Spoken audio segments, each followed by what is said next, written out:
Each of us has our own unique background and story of how we became a part of Chiefs Kingdom.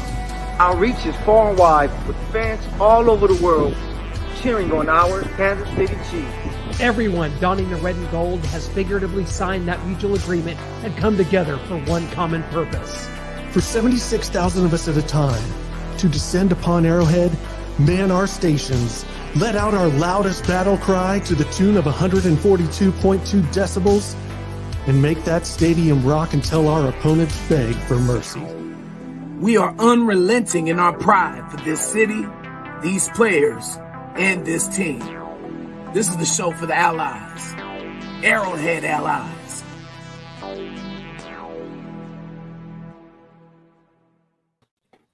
Welcome into Arrowhead Allies, everybody. I mean, we've dropped one to the Bills, but we are going to be fine. But it may get a little spirited here between the Allies because we have got a lot to get into. But wherever you're watching this, if you're on Twitter, like and give us a follow, retweet that show. If you're on Facebook, share, give us a follow, like. We want your comments flooding in here. If you're on YouTube, subscribe, hit the notification bell. And boy, we have got one for you today. This is Nitro Noah Groniger, as always, being joined by Mr. Electricity himself, Clint Schweitzer, and our guys. We're going to start off with Brian B. Shinen from Hot 103 Jams. And then we've got the Money Badger, Michael Matthew out there in sunny Los Angeles, California. TGN, The Good News. I'm not sure JC Jackson's, he might be visiting you because he wants the good news. He doesn't want any more bad news after being benched on Monday Night Football. Man. And then, of course, we've got Shaggy Shane Williams from Shaggy Shane Entertainment. You can find him on YouTube, does Chiefs postgame. He's got you locked down covered there. Guys, welcome into the show. And Brian, I just got to start with you because you just got to talk us off this ledge after this Bills loss. You know, Clint and I are on the ledge. Talk us off, my friend. Hey man, it was a big game. What's the fret about? If we lost a big game, who cares? I like winning. I'm a winner. I like winning. Oh. Yeah, well, this team ain't gonna go undefeated. That's fine. We tried that in 2020 and it didn't work our way. But regardless, look, it was a big game. We had some rookies out there that didn't, you know, they gave up a couple plays. Okay, Patrick Mahomes threw a couple interceptions. Okay. I can understand if y'all felt like this last year after the Bills game, because last year the Chiefs honestly got dog walked on Sunday Night Football for the nation to see. You know, it came down to a few big plays that the Bills made. Like, you know, they were salty after, you know, getting scored upon in 13 seconds. It's fine. Von Miller, he came to play. He knows this stadium. He knows us. He was a difference maker, and as well as those interceptions that we'll get into a little later on. But listen, fellas, we lost a close game to everybody's Super Bowl favorite. There's nothing to frown about. And let me say this. I want to give before we critique the Chiefs, and we will, I got a lot to say. Let's talk specifically about what Buffalo did and what they had to do. Von Miller showed that we laughed. Ha ha. You gave a 34-year-old outside linebacker defensive end that much money. He's not going to last. They got him on a so-called pitch count. Von Miller came to play. Von Miller deserves the game ball. Those wide receivers, Gabe Davis and Stephon Diggs, along with Knox, their tight end, took advantage of two rookie cornerbacks, not using that as an excuse at all. The Buffalo Bills took that, and they ran with it. Is the second best quarterback in the AFC. He wants to be Patrick Mahomes. He wants to be an MVP. He wants to be a Super Bowl MVP, something that Buffalo has never experienced and that has yet to understand. They have never understood that euphoria because they went to 4 straight Super Bowls between 1990 and 93, and they lost them all. They are a strong team. That defensive line can get after it. Yes, they had some holes in their back alley of their secondary, but their corners played well enough. Most importantly, their front seven shut down the Chiefs' running game, which we will definitely expand on that. But the Bills stopped the Chiefs' running game. For the most part, they kept Kelsey down, even though he did get his 100. Juju Smith-Schuster, they let Juju Smith-Schuster get a big play, and he went over 100 yards. But for the most part, they kept the Chiefs in check. And when they had to, and with 1 minute left in the game, they brought in Von Miller, who was double teamed. They forced Patrick Mahomes out of the pocket. Masano, the linebacker, his name escapes, number 58. I think it's Milano, yeah. Matt Milano. He was got damn good. Yeah. He got in front of Patrick Mahomes' face. Milano had a great game, made that play, flushed Patrick Mahomes. Patrick Mahomes tried to do what he does and throws around him, which he's great at. The safety read it because Patrick pump faked it, and it was intercepted. Buffalo Bills came to a hostile environment, just like they did 371 days before that, and they won a game. This one was more of a fight, but hats off to Buffalo. They did what they had to do to come in and win this game. What do you think, Michael? Man, I just think that, it's a great win by the Buffalo Bills.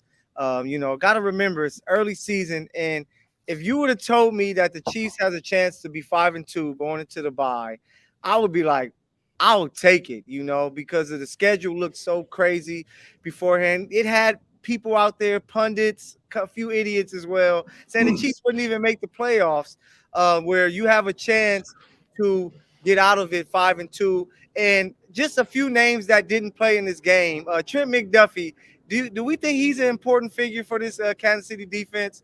I think he is. Willie Gay, do we think he's an important piece? I think he is. So for the Chiefs to walk out of there with a tough, close loss, 24-20, it's nothing to look down upon. I just think the Chiefs, they have to improve on some things. Of course, running the ball, stopping the run, and figuring a way out to get to Josh Allen a little more, which now they're going to have time. They're going to have this game tape to go and study to get better. But it was a lot of positives I saw. We saw who our number one receiver is with Juju playing the way that he played. And now we just got to get it together. So I am not panicking at all. Great win by the Buffalo Bills. I was chopping it up with a bunch of people on Twitter, said, let me know where you can find a Super Bowl champion that was won in October, and I will buy a Lombardi trophy for that team. So the Chiefs are going to be all right. Hey, hail to the Chief. We saw the Buffalo News the next day. The Buffalo Bills have, in fact, won that October Lombardi, which I talked about. I've been resigned to this fate, guys, since before this schedule was announced. I knew what this was. I knew exactly what the narrative would be. Now, the game came down to Patrick Mahomes throwing 2 costly interceptions. And the good news is that is uncharacteristic, and that's not something that is a problem or that happens often. So when you look at that and you look at that's why you lost, you can live with that because that's not something that would happen again, very likely. We're going to look at some stats here in a little bit, though, that show that the fourth quarter for Patrick Mahomes has been a giant struggle here this season. But, guys, to me, this was more of a missed opportunity. And I said that after the Colts game. You go into play this Indianapolis Colts team. You walked away with a loss there. We said, okay, we can live with this. It happens. It's the NFL. This is one of those chances where the Chiefs led at least 50% of this game and led the game with 2 minutes to go and had the ball with 1 minute to go with a timeout or two to go win it. So missed opportunity, yes. Obviously now the road to the number 1 seed goes through Buffalo. There are bigger tragedies in the world than to have to navigate that. There's no rule that says that the teams are going to finish with the same record or that that's going to even be a factor. So no, I don't think that there's anyone that should be, teetering over a ledge here. No panic here. The Chiefs, obviously with a big opportunity here to go to 5-2. You said it, Michael, we'll take it. Although when I look at a schedule, when Alex Smith was here, that's what I would look at. I'd go, if we could just be 4-3 heading into that bye week, we have a chance then to win 2. And then we'll see. With this Chiefs team, I feel a little different under Mahomes, Reed, and Kelsey, but that's where we are, and it's definitely not a bad place to be in. Even with this schedule?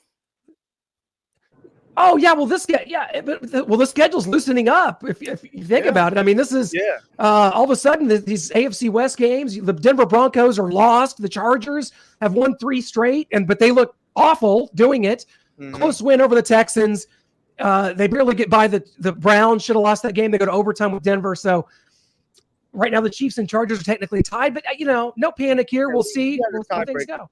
And I just think that, coming into the season, knowing that the roster was so young, the Chiefs have one of the youngest rosters on both ends of, both sides of the field. Yeah. I think, it's just some coaching. Coaching has to figure out the running game. We know that we aren't an east-west running team. We have to fix that and make us more north-south, and I think that will help a lot. But I would take this, man. If we could take care of business this coming Sunday in Frisco, I think that the Chiefs are going to be okay. Buffalo, you guys can take this win.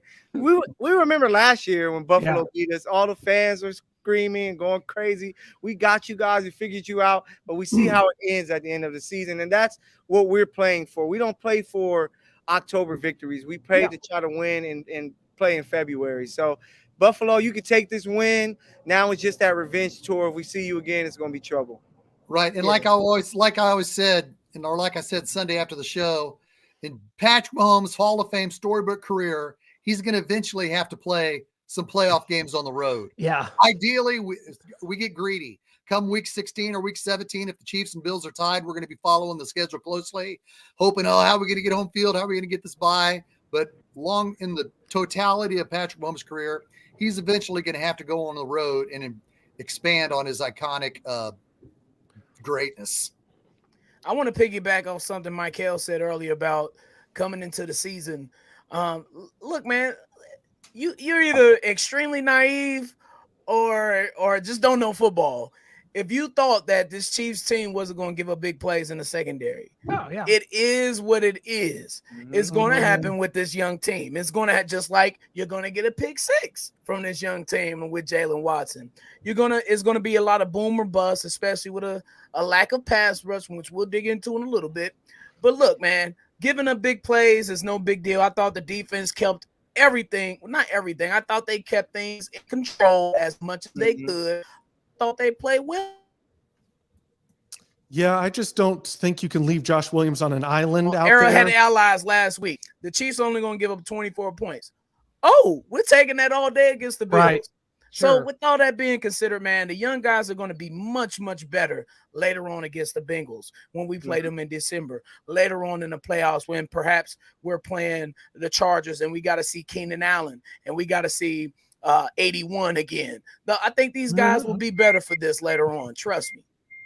Yeah, I just don't think you can leave Josh Williams on an island. They're a little bit damned if you do, damned if you don't, because we can't get pressure with just our front four. So Spags felt like he had to blitz. And unfortunately, your best blitzer is also your best corner.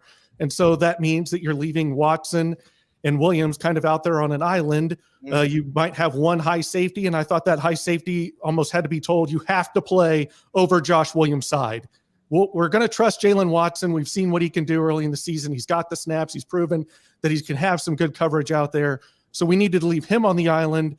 But Josh Williams cannot be left on an island versus Stephon Diggs and Gabe Davis. I thought that was just a crime. But like I said, you're a little bit damned if you do, damned if you don't. Okay, Brian, yeah, exactly. Because you go into the red zone in the fourth quarter with 1:04 left, and Josh Allen, he's just hanging out there. He has his robe on from the Hilton Carlton or whatever the hotel you want to say. All right, he has his pink slippers on, just sitting there in the pocket with his cup of coffee, drinking it, while Frank Clark doodles God knows what on the right side. So he's just sitting there picking apart and cooking up our defense. So you give him 5-6 seconds to throw a dart to Dawson Knox to end the game.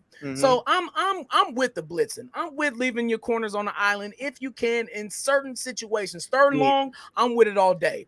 Third and short in the goal line, not so much. So, and that's why I wasn't a fan, Brian, of the call late in the first half. We had him 3rd and 13. Yeah, a chance to get the ball. He didn't blitz. He dropped into cover 2, and they were able to beat us to get that first down. We have to realize that we're going to have to blitz when it comes to this team. Frank Clark isn't that guy to go and get pressure. Carlos Dunlap isn't playing the same. Karlaftis is still trying to find his way as a rookie. We pretty only much 18 sacks away from Shane's prediction of 18 and a half sacks. Slowly but surely. Yeah. So, well, we just have to figure out, ways to pressure. But that's why a guy like McDuffie is so important, because if he's going to be our best cover corner, we're going to need him out there. And we haven't had him since week 1. So that's why, we've been having to learn what we have. We learned that Jalen Watson can kind of play and hold his own. That's a plus. We know that we have Snead. Fenton is still a vet compared to Josh. And if you saw the adjustment made, what happened was Spags switched Josh and Jalen's side. He made Josh go to the opposite side, and he kind of played a little better. So, with McDuffie back, it's going to be a lot. Fenton's going to be back. Brian Cook, guy that they kind of trust to play, some deep coverage. For Buffalo, you beat a Chief team that was like really shorthanded. That's only going to get better. So I wouldn't have too much praise for yourself. You remember the year we won the Super Bowl? The Texans beat the Chiefs. The Colts. The Titans beat the Chiefs. And when we saw them again, we smacked them up. So I'm not in any type of panic at all. Well, I got some critique to do. I don't know if that's the cops coming to arrest me or what. What is that? No, Michael's in South Central right now, man. Yeah, it's a little wild. The Lakers are about to play, so man, they're too excited over here. You need to run to stay safe, Michael. We understand. While there is concern about Joshua Williams and the inexperience with the cornerbacks in the defensive backfield, the Chiefs' offense deserves a lot of blame for losing this game. Now, yes, please hear me out. Chris Jones gets a monster sack. There was some question, it might be tripping, but he got the sack. With 8 minutes and 40 seconds left in the game, the Chiefs had the lead. The Bills punted. The Chiefs took over at their own 28, up 20-17 with 8 minutes and 15 seconds left in this game. Regardless of what Joshua Williams getting shredded for 2 touchdowns, the Chiefs are up 20-17 with 8 minutes left in the game. I said to my wife, I said, honey, all we need here is that we got to get a championship offensive drive, just a 5-minute drive for a touchdown, not a field goal, a touchdown. If we go up by 10 with 3 minutes left, all the pressure will be on them to score real quick and use their timeouts. This is where we want to be. Let's establish a running game. Let's move the chains. Let's use up that clock. Get a ball to Michael Burton. Yeah, my wife said, well, what about a 7-minute drive? I said, honey, it's a dream scenario. I'll just give me a 5-minute drive. We can't go for a field goal. And I'm sure we were all thinking it. Okay. 3 and out. Okay, but for the fourth game in a row, throw out Tampa Bay. 3 out of the last 4 games, 2 losses. The Chiefs have had the football on offense in the fourth quarter with a lead. If you're a championship caliber offense, you establish your running game. You do what you do to milk that clock. And the Chiefs are missing that running game bad. We could sit here and pick on Clyde. Jerick McKinnon had only 2 carries for 1 yard. We're not running the football.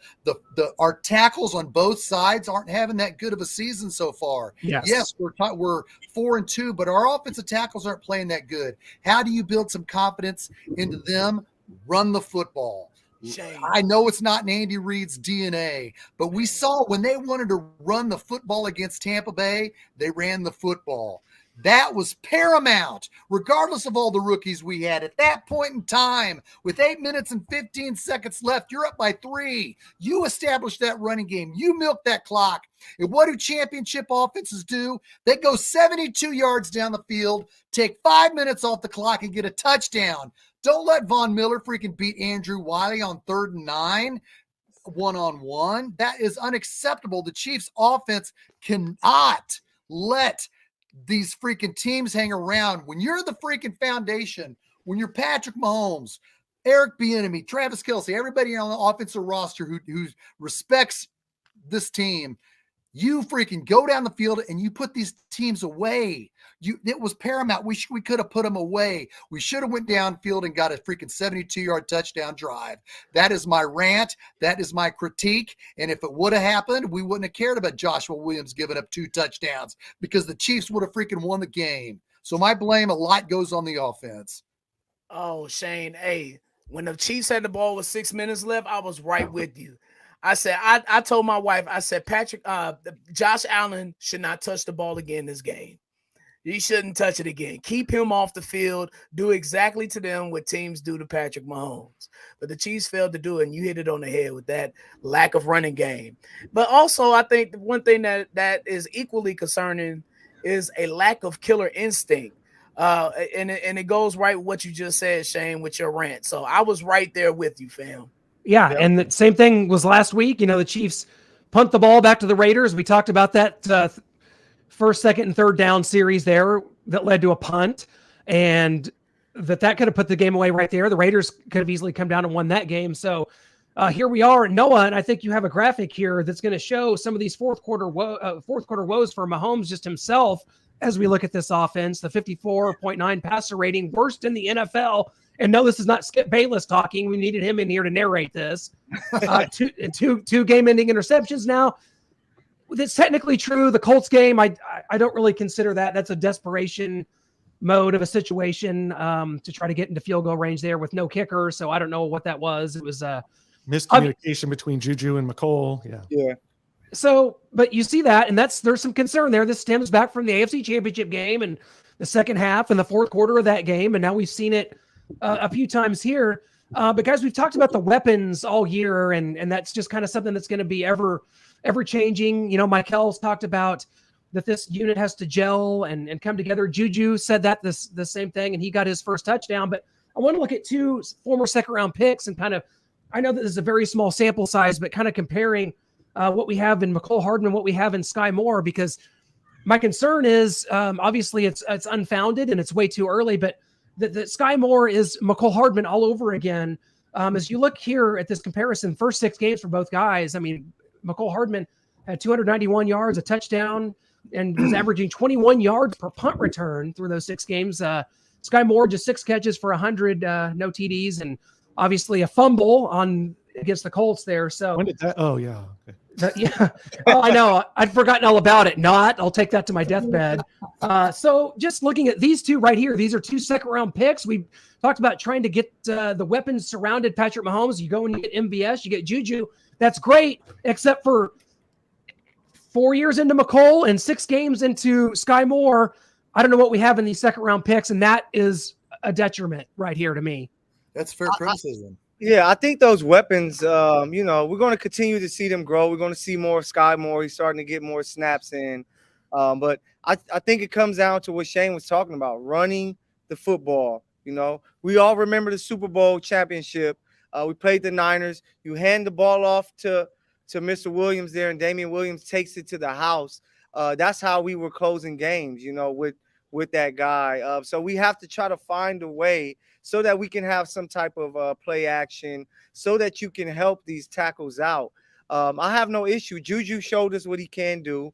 Travis is Travis. Sky Moore made a play or two here. We know that McCole made some plays. I would have loved to see him flatten out his route on the first pass at the end of the game, but that's what McCole does. It sucks that MVS had 0 catches, 0 yards, but I just think that we have to find a way to run the ball. I thought coming into the season that they will focus more on that. Without a guy like Tyreek Hill, we're going to make you guys have to respect our running game. But for some reason, they just can't find out how to run. I think they have to find out who is going to be the guy. Who is the guy that you're going to trust, that you're going to hand the ball off to? Let's learn how this guy likes to run, whether it's east, west, north, south. And we're going to be able to pound you and make the game easier for Pat so that he can play action and so they can open up for the play action screen game as well. But if you think Pat is just going to drop back and pass, you don't have Tyreek Hill. So you can't try to win that way. They have to try to find a new way. So I'm curious to see if Andy and Bieniemy is going to try to find out what that way is. Please, can I have this dance? Yes, please? Go for it. All right. So Shane, you just had your rant. This might be my rant of the week. This running game, we got to talk about it because I think offensively is probably the biggest detriment to us not being successful. No separation from the receivers. And this is going to go right into that because I think the Chiefs are still running this offense as if we still have Tyreek Hill. Mm-hmm. We can't do that. We don't have this guy had game-changing speed. Literally, he's on the field, and teams have to adjust everything they have to do. We don't have that threat anymore. What we do have is a mauling offensive line, and we're not using the offensive line right. We're not.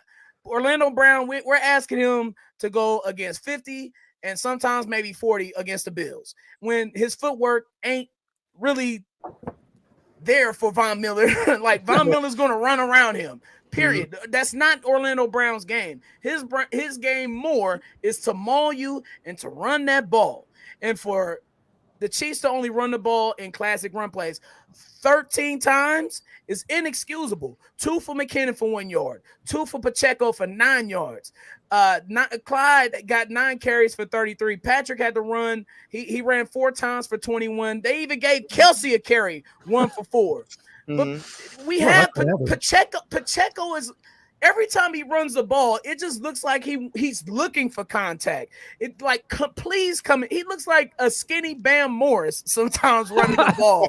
That's what like Pacheco. Use him. We have the soldiers. Use them. Jerick McKinnon has the juice. He's the one that brought you the juice last week against the Raiders. Use your running backs. And the Chiefs, I think situationally, like on first down, when Andy Reid runs the ball, he just tends not to run the ball anymore if it's only a 1 yard gain or if it's a TFL or something short yardage. Like he will not run the ball anymore in that line of downs. And that is extremely frustrating for me because it's there to be had. Example, last play of the game, right?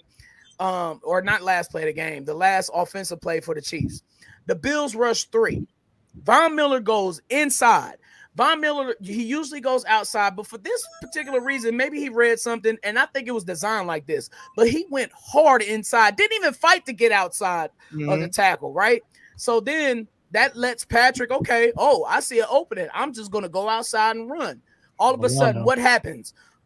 The spy linebacker comes. It's just like the Bengals. The spy linebacker comes down, forces Patrick to make a decision. Number 7 reads him like a book and intercepts the ball. I think that was by design. But what I'm trying to say is run the ball more. Not particularly in that situation because I think we only had 1 timeout with 54 seconds left or something like that. But there were other points in that game where if the Chiefs had ran the ball, it would have been advantageous to the other players on the team. And that goes to the wide receivers. It opens everything up for those guys. All of a sudden, safeties and linebackers, they're playing down. They're stepping up instead of stepping back. That gives a step for MVS. That gives a step for McCoy. That gives a step for Kelsey. When you get that, you get the running game going, everything falls in line. It is football 1-on-1, and we all know that Andy Reid just, that's the knock on Andy, man.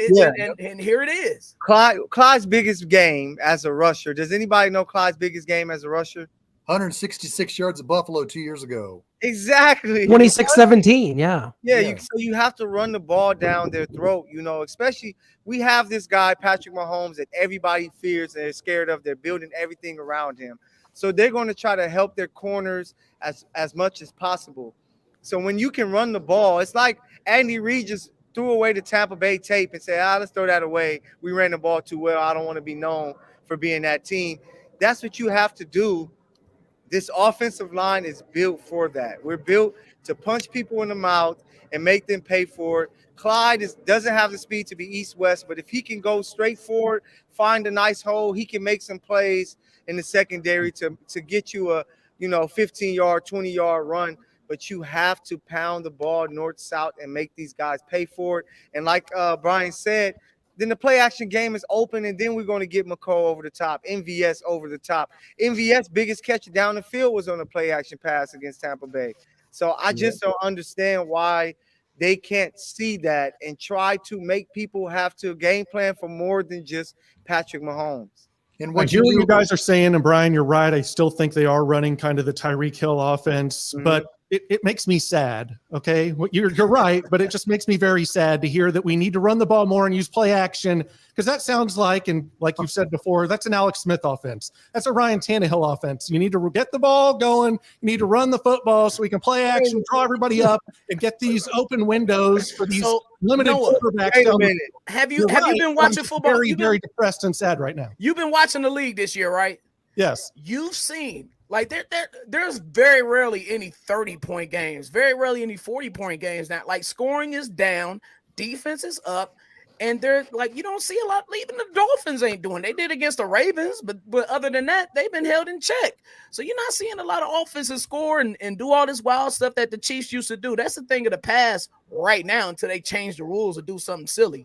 We have seen a lot of teams playing a lot of more cover 2 shell. That's kind of since they did it against the Chiefs last year. A lot of teams are adopting that across the league. So we are seeing that. No, this is the crazy part. The 2 games that we scored 40 points, we ran for over 100 yards from our running backs. Man. So clearly it can lead to a lot of points. And we can't act like, Mr. Thomas Brady, when he's won all of those Super Bowls, they were always able to run the football. The year that the Patriots had to just pass, they lose in the Super Bowl. So running the football has always been vital to winning in the NFL. It's just Andy Reid has to trust it. I'm having nightmares still, guys. Y'all have to help me about the Cincinnati game. The fact that we ran 80 yards in the first half and ran the ball 4 times in the second half. Like, I'm still having nightmares about. And we're dropping 8 and we won't run the football. That's the frustrating part. Okay, I was going to let Shane get in, but Shane, I got to get in one more time. I'm sorry. I'm going to let you have it after this. But on that play that Patrick threw the last interception on,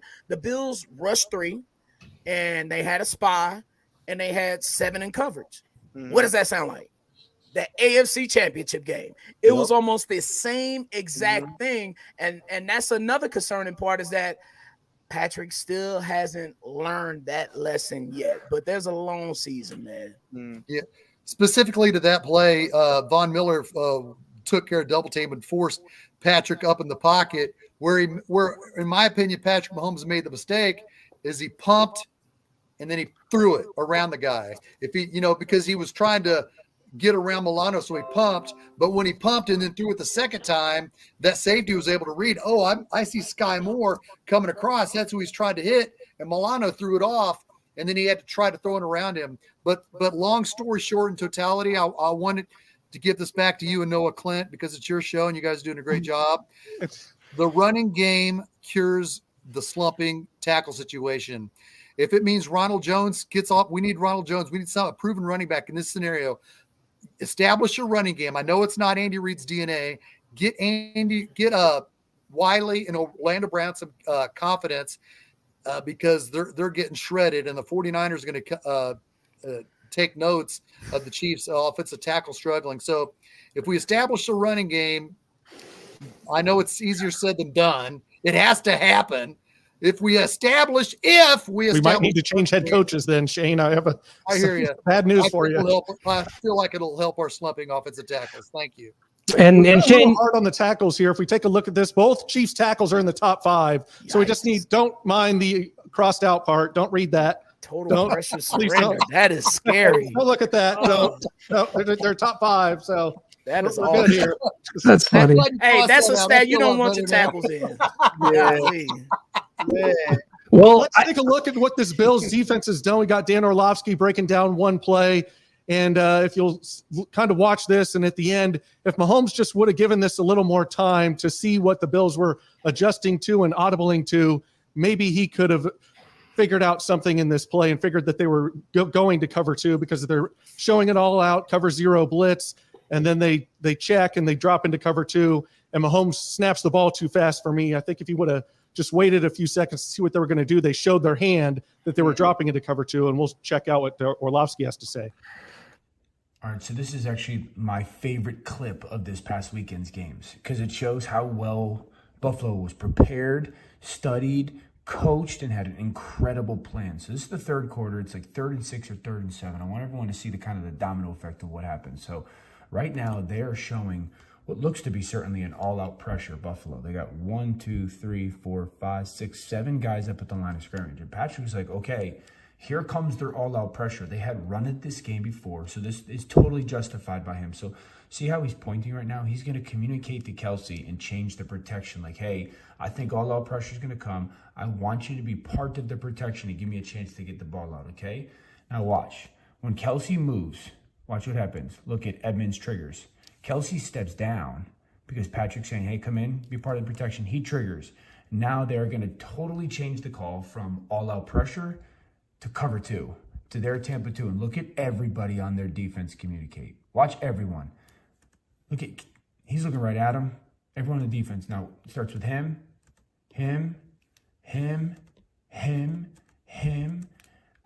Incredible job. That is an awesome plan and execution. Look at it from the back angle. Watch Edmonds. Edmonds is totally locked in on. Look at him. He is totally locked in on Kelsey. Patrick's pointing. This is a credit to Buffalo now. Kansas City does nothing wrong. And just look at the trigger line of communication. That's a great job. My favorite clip of the weekend. Buffalo's defense was off the charts. And if you see there, it looked like the linebackers were kind of tipping their hand and bailing out, all three of them, like maybe a second before the snap. I think if you would have given it a couple more seconds, he could have seen that and maybe done another audible or check to something, tell Kelsey, hey, move back out, something there to where he could have seen that. So that was interesting to me, just Dan Orlovsky breaking that down. Try some H-back draw, man. Y'all remember the big run that we had last week with McKinnon that kind of got us going? It's like a draw play. So, okay, you want to drop in that? You're going to have to try to stop this run. But teams, I just feel they're not going to run the ball that much, so we don't have to worry. So that's why they can do these different exotic things to stop the passing game, because they just, at this point, they're not really fearing the running game to be consistent enough for them to have to make any changes. I think what you just saw from Dan Orlovsky, which was a great observation, is that it's a chess match. That's what football is at the end of the day, man. You're trying to guess what the other team is doing. You're trying to guess tendencies. You're trying to use things that they've done in the past to try to use it against them to see what they'll do in the future. That's all this is, man. It was great coaching by Sean McDermott and his staff. It was great execution by Josh Allen. And ultimately, it was great execution by Von Miller to really kind of seal the game. But another thing I want to point out, though, even with the 2 interceptions that Patrick Mahomes threw, even with Harrison Butker missing a field goal, even with the young guys giving up a couple tutties on those long plays, even with Frank Clark lollygagging and playing ring around the rosy and letting Josh Allen letting his teacup fill up, the Chiefs were still in a position to win this game. And if the Chiefs win this game, it's a totally different mood, totally different conversation. The Chiefs are the best team in the league. The Chiefs are going to Super Bowl 57, 5th straight AFC Championship game at Arrowhead, 7th straight AFC title. Sounds great. Look, the thing is, it can still all of that. All of that can still happen. Buffalo still got to see Miami again. The Jets aren't going to be easy. Yeah, the Jets ain't going to be easy. The Jets ain't a pushover. So it is what it is, man. Despite all of that, the Chiefs were still in the game and still about to win. And please don't listen to these fans, please, because all of a sudden now, because we lose to the Bills at home and a 4-point slobber knocker, you want to trade your first-round pick to go get Christian McCaffrey? What are you doing? What are you talking about? I just want to trade a 4th-round pick for Kareem Hunt. That's all. This is why fans should not be GMs. Just stay on Twitter and state your opinion, because that is asinine. You lose a 4-point game to a Super Bowl favorite, and all of a sudden you want to trade your first-round pick. And by the way, the 2023 draft is in Union Station. No way in hell, Clark Hunt is trading that first-round pick. You can forget about it. Well, that's absolutely great point. We've got the news that broke, and that kind of goes to what you were saying, Brian. The Chiefs have restructured the contract of Travis Kelce, converting base salary into signing bonus. That clears $3.4 million in cap space. A lot of people saying that's just kind of pay some of these practice squad guys, pay out your rookies, pay out some of these incentives throughout the season. If your receivers stay healthy, they get some incentives. But everyone jumped to the conclusion that means a trade. That means Brian Burns. That means Christian McCaffrey, maybe Robert Quinn, Odell Beckham. So, Brian, we had talked earlier, and you said you may have heard something about Odell Beckham, and not just from a fan. Yeah, I'm seeing smoke with this OBJ. I want to go on record and say I am not in favor of trading anything for a vet at this point. I think it's too late in the season. No, we got Pacheco. What? We got Pacheco. We got Pacheco. Rookie with no vision. I'm a believer in Pacheco, baby. I am. Oh. Look, man, it's going to take a while for the receivers to know everything there is to know about this offense. We know Andy Reid's offense is complex. And I'm not saying that Odell Beckham can't pick it up, but what I am saying is he's not going to be as effective as he can be this year. So, but I'm seeing Marcus Spears talk about it. I seen a video of Pat McAfee, Mhm. he was alluding to it. And then it's one thing for fans to stir up rumors and to say things, but when it starts leaking in the media, that means people are talking. And Odell was he visiting with the Chiefs last week or 2 weeks ago or what have you? I don't know. I'm pretty sure there are some back room, deals or grumblings going on or whatever, but I am seeing a little smoke with this Odell Beckham Jr. And I wouldn't pull the trigger on it, but I would welcome it with open arms. That's for sure. I mean, I'm not going to deny OBJ in a Chiefs uniform. Are you serious? Bring it on. Right now, I'll say this about any trade rumors or about specifically Travis Kelce making room for the salary cap. The trade deadline is November 1st. Mm-hmm. Last year at this time, it was bad because we were a veteran-laden team. We were 3-4. We were in dead last in the AFC West. We just got destroyed 27-3 at Tennessee. And then Brett Veach threw a 6th-round pick or something to the Pittsburgh Steelers to get Melvin Ingram. Melvin Ingram came to Kansas City, and in my opinion, he was the MVP of that team because he lit a spark. For the rest of the season, including playoffs, with Melvin Ingram, your Kansas City Chiefs were 11-2, and those only 2 losses were to Cincinnati. Melvin Ingram was the spark. So if, in my opinion, we need a spark, hear me out before you say, oh, hell no, we're cutting shit off the show. I think the free agent that the Chiefs need to pick up is Ndamukong Suh because of the because of the loss of Tashard Wharton. Tashard Wharton went out in the first quarter against the Raiders. Jacobs ended up rushing for 150. Singletary for Buffalo, oh my gosh, he was averaging 7-8 yards a pop every time they handed it to him. I think that's why they also had the safety towards the line of scrimmage, leaving Joshua Williams one-on-one. The Chiefs need to do something right now, since they lost Wharton, right now to stop the run, because Colin Saunders and Derek Nottie aren't stopping it. I think you alluded to it today on Twitter, Brian. Derek Nottie and Colin Saunders aren't stopping the middle. And the last 2 games since Tashard Wharton's been out, we're getting destroyed with run. We're getting gashed. What's going to happen this Sunday? Even though Deebo Samuels doesn't like to run the football, he's going to run the football a lot. And the 49ers are going to do everything they can to run the football a lot. I'm not going to give you my 49ers preview yet, but for the most part, the Chiefs got to clean up that loss of Tashard Wharton. Don't wait until it's too late. I know Ndamukong Suh came out the same year as Eric Berry. That was 12 years ago. No telling his age. What's his durability? What does he have to learn? We need somebody immediately to pick up that slack, the same slack that Melvin Ingram, in my opinion, addressed when he came in came in last year. Let's just get Ndamukong Suh and put him in the middle and sit him in that rotation. We got to stop this run, fellas, before it gets bad. You have to trade for Mike Pennell. Hey, yeah, is Mike Pennell still available? That guy helped change everything. But yeah, I think the Chiefs should be focusing on the D-line, man. I think the D-line will make the corners better, and our corners are playing, pretty solid. Like Josh Williams is right there, and we're going to get back Trent.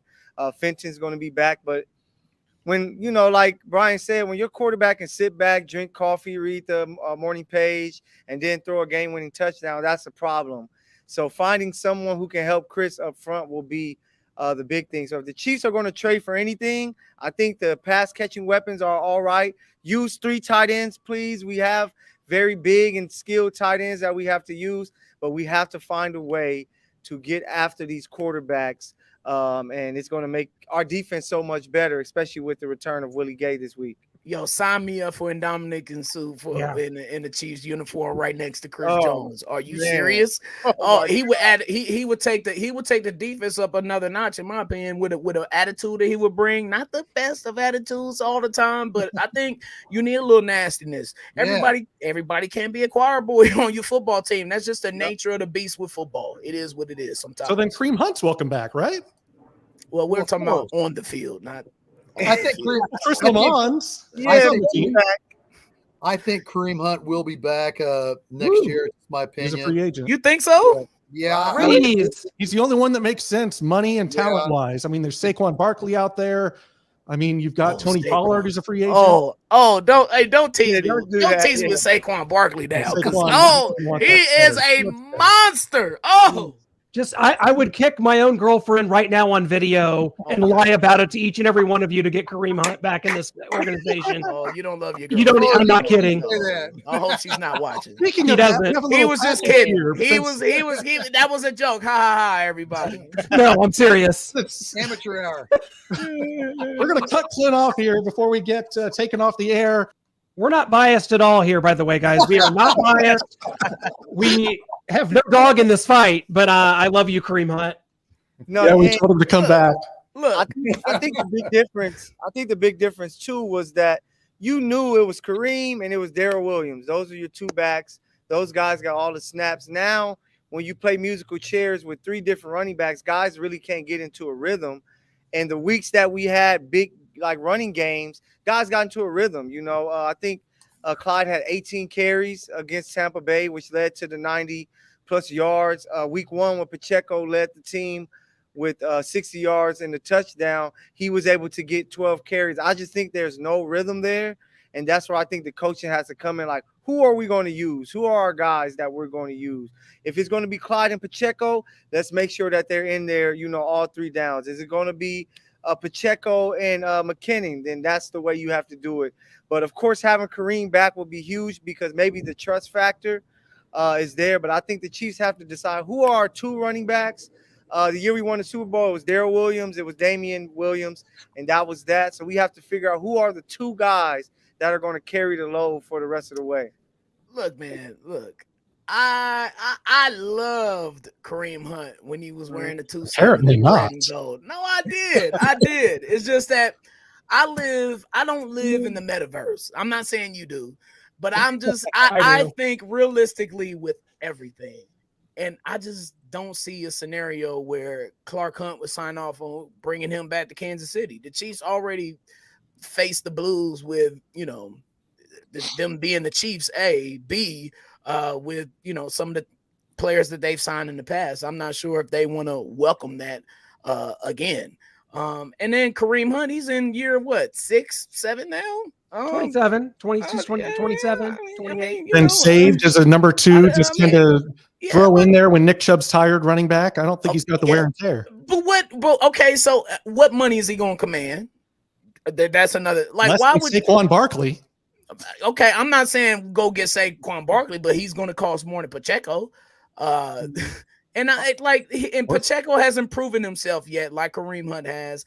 And you could argue that the Chiefs' offense was at its absolute best when Kareem Hunt was in this lineup with Sammy Watkins and Tyreek Hill and Demarcus Robinson and company.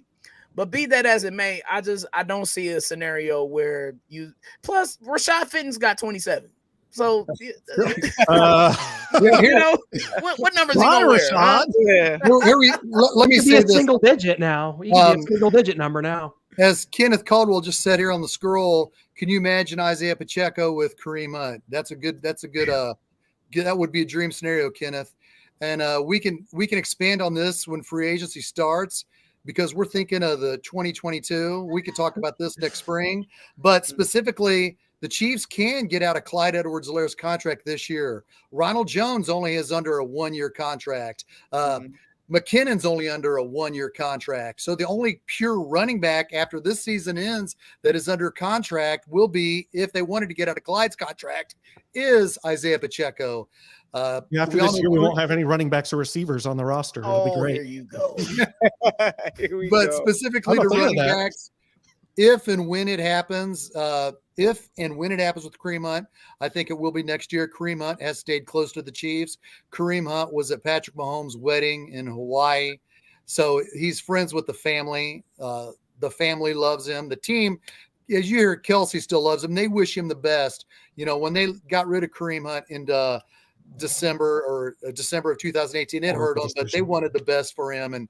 And being in Ohio from Travis Kelsey, he still pays close attention to Kareem Hunt. So if and when that happens, we can dissect that in March. But let's talk about San Francisco. What you got, Noah? Hey. Well, we got Travarius Ward out here saying he doesn't want any Chiefs fans at the game. I don't know if that wish is going to come true. I doubt it. We travel well. The Kelseys talked about it on their New Heights show podcast. Who has the better traveling fans, the Eagles or the Chiefs? Of course, Jason Kelsey went with the Eagles and Travis went with the Chiefs. And I don't think Travarius Ward's going to get his wish. I don't know if Travarius Ward is suiting up for the game. He had a growing injury. And, I mean, I don't know how many defenders are going to suit up. I'm not sure if they're going to have enough guys to field a defense out there, because I think only 2 out of the 11 starters were were healthy this past week, and Nick Bosa was out. They're injured all over the place. Well, hang on, Shaggy. You set the scene for us earlier today, buddy, because you love history just like I do. Not necessarily all kinds of history. I failed American history, but football history. Oh, I'm locked in. And in 1971, how old was everybody here in 1971? Well, that's the last time the Chiefs won in San Francisco. This is, of course, Michael, for those of us that are not geographically sound in California here. They no longer play in San Francisco. It's more like whatever, San Jose up there, an hour north of San Francisco. But to have not beat the Niners on the road since 1971. Now, granted, that's only, I think, 5 games out there. But you guys kind of talked about it. Brian, you mentioned the last thing you want to be worried about here is kind of a pissed off Niners team. But they've, dealing with some injuries here. I think they were missing 11 starters against the Falcons. And we don't know who all quite they're going to get back just yet. But to me, this is a game that the Chiefs have just looked so good against inferior NFC competition. This looks like a game, another good opportunity for the Chiefs to go get healthy, like this Bucs game. The Niners have been up and down. They lost the game 11-10 to the Denver Broncos earlier in the season, which seems inexplicable. They also lost opening week, of course, with Trey Lance. They were the Chicago Bears.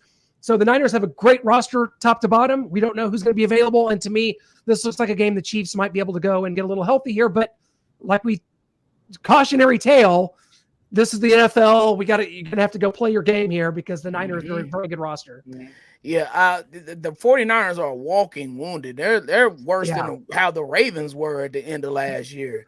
But check out this stat though. The Chiefs have more wins against the NFC in the Patrick Mahomes era than 2 NFC teams do. That is wild.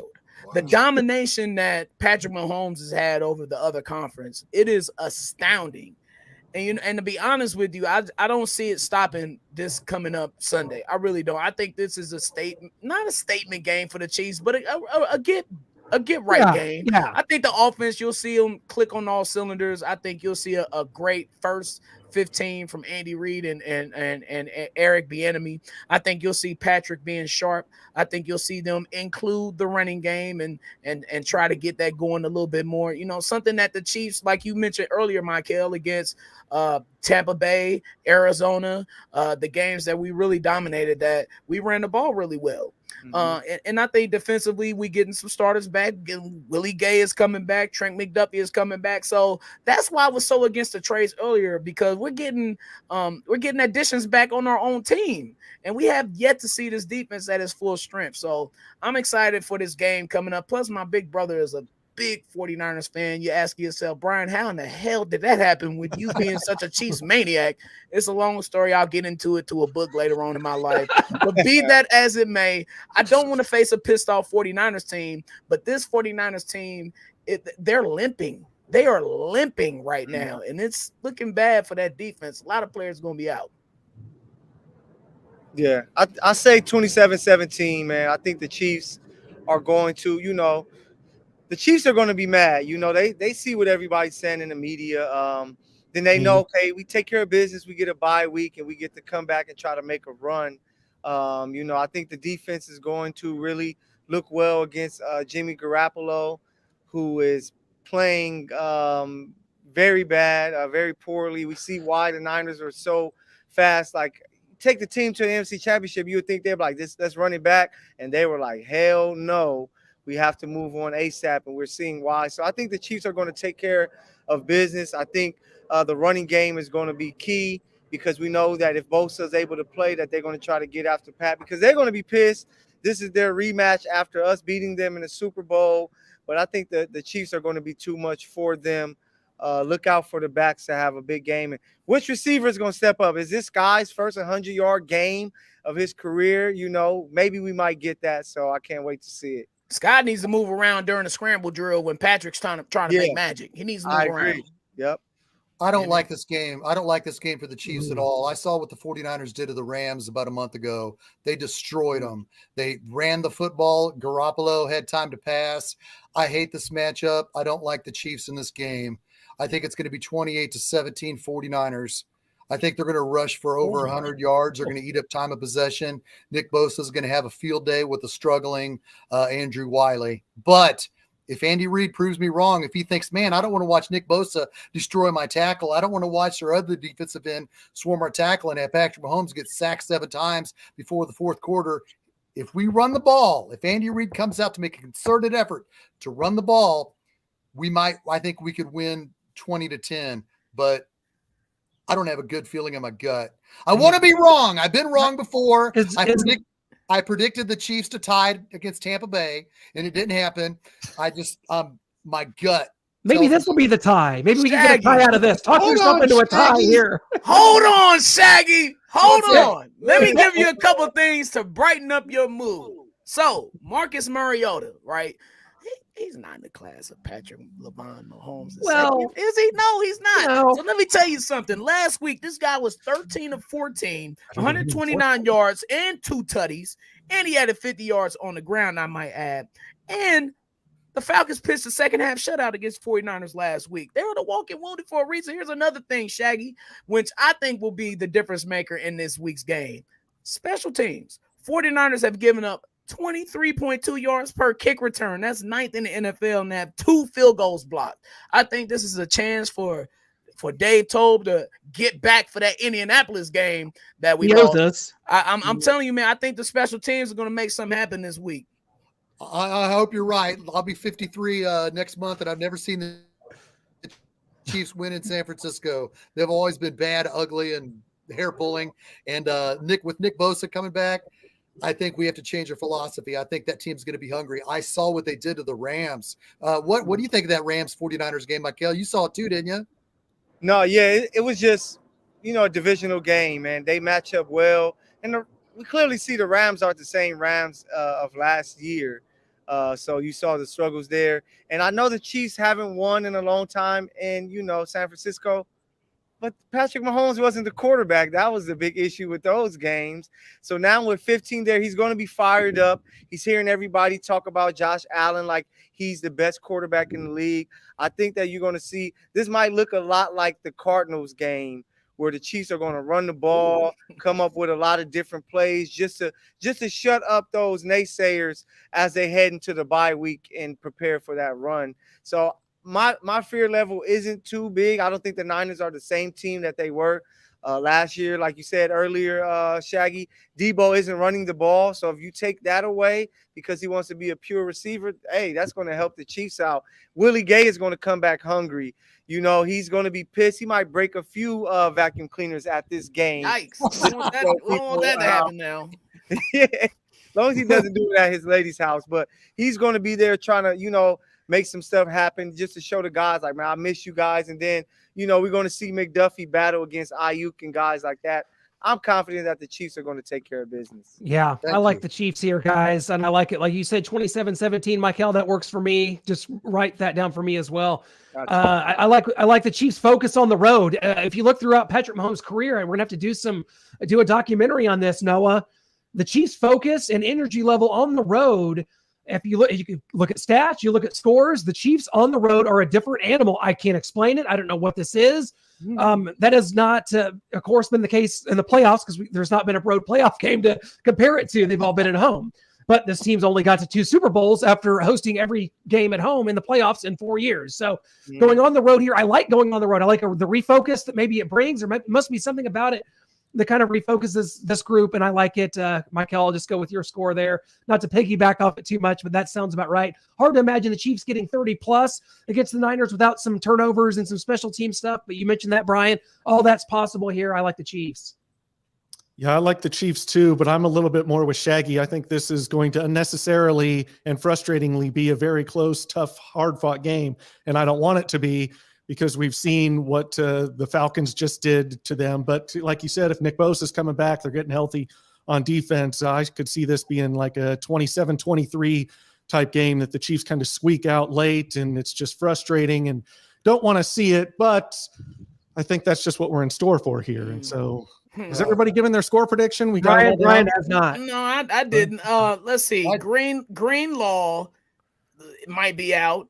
Ibaka might be out. 29 might be out. Who is Tonga? Yeah, he just went into concussion protocol. Yeah, he is a playmaker. 35. Our man Ward. And look, yeah, I usually I think the games are usually close. Fellas, I really think the Chiefs are going to win this game 30-15. That's what I'm going with. I think their defense is too decimated. The Chiefs are going to be laser focused on the road, as you just said, Noah. It's petty Patrick Mahomes. He's going against the 49ers again from the Super Bowl. This is the first time he's seen them since Miami in 2020 on February 2nd. Please give me the Chiefs by 15, please. Well, we have a comment here, and this is off topic. We've given our thoughts on the Niners, but just this goes back to the Kareem Hunt thing. Biggest mistake in the Veach era. Should have just sat Kareem Hunt for multiple games. When the thing went down, I said suspend him for the rest of the season and suspend him maybe 8 games in the next season. Like suspend him for the action for the rest of the season. Suspend him like 8 games in the next season for the lie. And so you got both of those covered. And then he comes back and everything's hunky-dory, right? And no one remembers a thing about it now. He's been on the Browns now for 3 years, and we haven't heard another word about the incident. He's out there playing, and he should be. He's a great guy. We met him, Noah. He told us he wishes he was in Kansas City. He straight up told us that. So. Biggest mistakes in Veach. How about Breland Speaks? How about him? That's up there. The Frank Clark contract is probably wasn't the best move that he made. Yeah, Frank Clark. Orlando Brown probably wasn't the best one either. But you know what? Now that you brought that up, and I thought about this yesterday, Tyrann Mathieu.